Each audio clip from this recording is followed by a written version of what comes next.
So some video updates on my Gaz'Aile 2 airplane. So this is the completed fuselage, or at least the various bulkheads are glued together with the stringers, and I want to go through exactly how I got to this point. So it's been about 6 months since I started this project.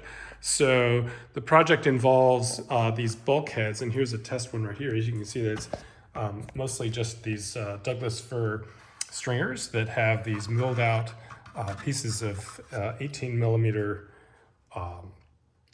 I guess it's about 3/4 inch Okumi plywood, and then there's some very thin 2 millimeter plywood on this side here, and then the front of the plane here, this fuselage is upside down.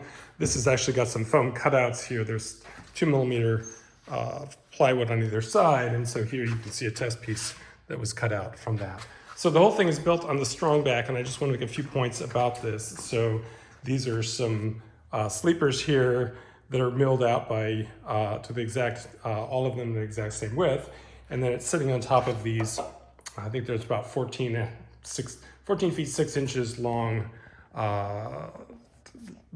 angle iron here. This is, I forget exactly how thick that is, maybe 3/8. That seems a little bit thick. I don't know, something like that.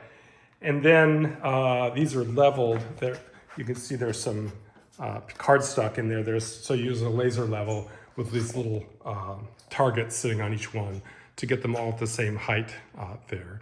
So the stringers are 3 stringers that are, I believe these are 10 millimeters by 30 millimeters that they're then glued together. And we use this cam system here to lock it in place and adjust the width. And then there was one very scary day where Elizabeth and I went through and we basically glued everything on here, and I guess we did the upper stringers there. So it all went together in one day. I'll walk around the other side. You can see the other side from the back. It's really an amazing plane. The geometry is such that it looks very organic, despite the fact that it's basically made of flat things. So the wood bends in 3 dimensions here. And so basically the next step, I've gone through and I've sanded down, you'll still see some of the sawdust here. I've sanded down these so that you can, there'll be a layer of plywood that goes on the top here, and then on the side, and then there'll be a piece that'll go in the middle here, and then this will get covered with foam and shaped to be a kind of a rounded edge, just like the front up here. And so the whole plane will look very organic with some curvature built in. So it's really a gorgeous plane. And then we have the wings. You can see that this is the first, second, and third bulkhead there.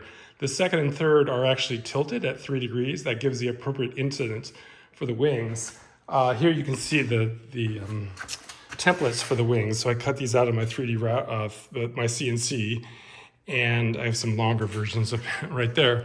So those will eventually, the wings will go in here. The right wing is actually forward of the left wing by just some, 20 millimeters, something like that. Not a huge thing there. So once I get the sides on, I may post-cure it. I'm not sure exactly how the post-cure is going to work yet.